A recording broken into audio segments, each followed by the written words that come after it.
Getting to it is a little tricky. On the internet, you can find just about anything, but hidden on the World Wide Web are things you don't want to find. It has evolved into some crazy directions. You won't find it by accident. You can't really stumble and land into the dark web. You kind of have to mean to go there. Just as the internet connects us all, the dark web is where criminals connect. Explain to us what exactly the dark web is. On the dark web, you can find kind of anything that people would get up to if they weren't being monitored.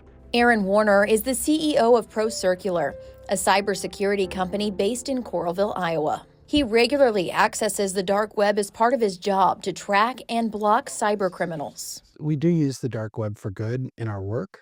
We have clients that will call us and say, I want to know if our credit cards are for sale, or if I want to know if our CEO's identity is for sale. On this day, he showed me what's really there in a small corner of the internet. I know you said the dark web is maybe 1% of the internet overall. What percentage would you say of the dark web is used for good versus bad? Kristen, it's funny that you say that because I was asked to do a TED Talk. And originally I wanted to present on the good and the bad of the dark web. I wanted to sort of give it a chance. I had to revise my entire talk because the truth is most of what's out there is pretty horrible. A full marketplace. Meth, Adderall, this is ecstasy, marijuana. You see along the side drugs, online businesses, software services. Drugs are sold illegally and purchases are untraceable, bought using cryptocurrency.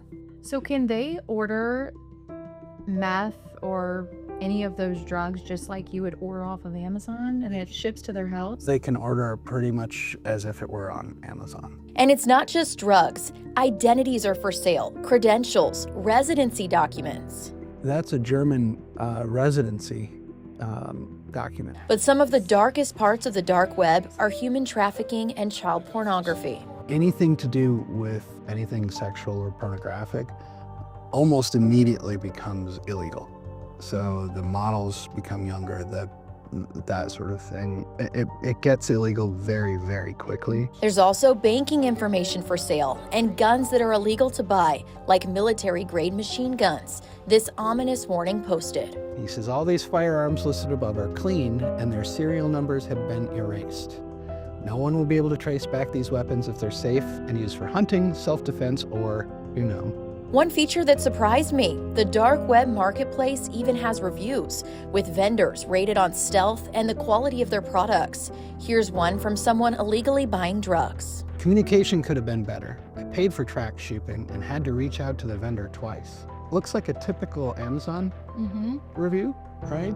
They said that overall it was great, just communication wasn't great and the shipping time was a problem.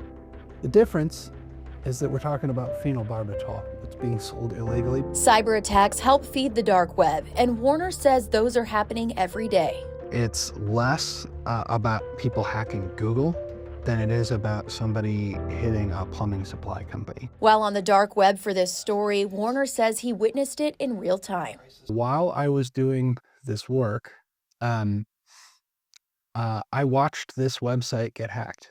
So vericityconstruction.ca is a company in California and Canada. And while I was online, this came up.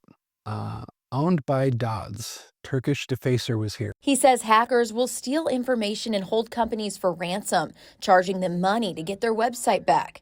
In this case, he told the company they'd been hacked. You're probably wondering the same thing we did. What is law enforcement doing about this? When we reached out to numerous law enforcement agencies, they all pointed us back to the FBI. And when I reached out to the FBI, they never gave me a response. That is part of the problem. The FBI has some amazing resources in cybersecurity. The only problem is that they are absolutely swamped. Most of the special agents I know carry 20 or 30 cases apiece.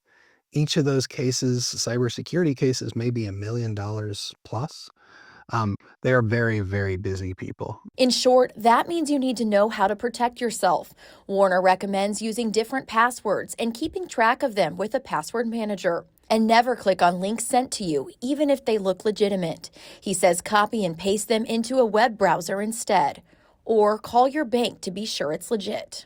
He also recommends using two-factor authentication, requiring a password and another verification like a text or email to you in order to access an account. And monitor your credit reports regularly because illegal activity on the dark web isn't going anywhere. Because of how the network is put together, you pop one down and you've got three others. It's sort of whack-a-mole. That's why Warner believes it's crucial people know about the dark web and what's on it. I think it is about education. I think if you can help them to understand the risks, you help them to understand that it affects other people. When you buy something on here, regardless of what it is, you're voting with your dollars. Whatever activity is behind that, you're kind of funding with your money. And because information on the dark web doesn't go away, that cost is not worth the price. In Coralville, Kristen Rogers, KCRG TV9 News.